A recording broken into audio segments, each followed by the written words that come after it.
ఒకప్పుడు నరకాసురుడు అనే రాక్షసుడు పలువురు రాజ్యాలపై దాడిచేసి 16,000 మంది అమాయక రాజకుమార్తెలను తన కోటలో బంధించాడు. ఆ మహిళలు ఏ తప్పూ చేయలేదు, కాని వారి జీవితం పూర్తిగా మారిపోయింది.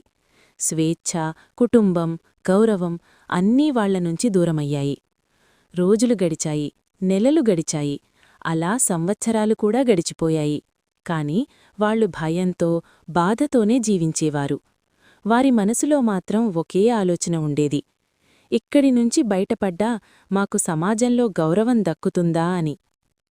అలాంటి సమయంలో లోకక్షేమం కోసం వచ్చిన శ్రీకృష్ణ పరమాత్మ నరకాసురుణ్ణి సంహరించి ఆ మహిళలందరికీ విముక్తి ఇచ్చాడు.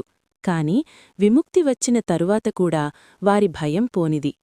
వారు భక్తితో శ్రీకృష్ణుడి వద్దకు వచ్చి, ప్రభూ, మీరు మమ్మల్ని రక్షించారు, కాని ఈ లోకంలో మాకు స్థానం లేదు. మీరు మమ్మల్ని అంగీకరించకపోతే మా జీవితం నిరాధారంగా మారుతుంది అని వినయంతో ప్రార్థించారు. వారి బాధను గమనించిన శ్రీకృష్ణుడు అపార కరుణతో వారి గౌరవాన్ని కాపాడడానికి వారికి స్థానమిచ్చాడు. ఆ మహిళలందరినీ పవిత్ర వివాహం ద్వారా ఆశ్రయించాడు.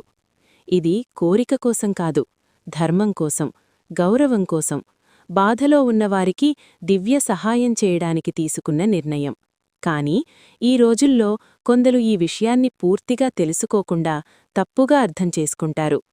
శ్రీకృష్ణుడికి 16,000 భార్యలు ఉన్నారు అని వింతగా మాట్లాడుతారు. కాని వాళ్లకు తెలియదు ఆ మహిళల వెనుక ఉన్న బాధ, శ్రీకృష్ణుని అపార కరుణ. ఇది దైవకరుణ, ధర్మం మరియు గౌరవం చూపించే పవిత్ర గాథ. ఇలాంటి మరిన్ని వీడియోల కోసం పౌరాణిక వైభవం ఛానల్ను సబ్స్క్రైబ్ చేయండి.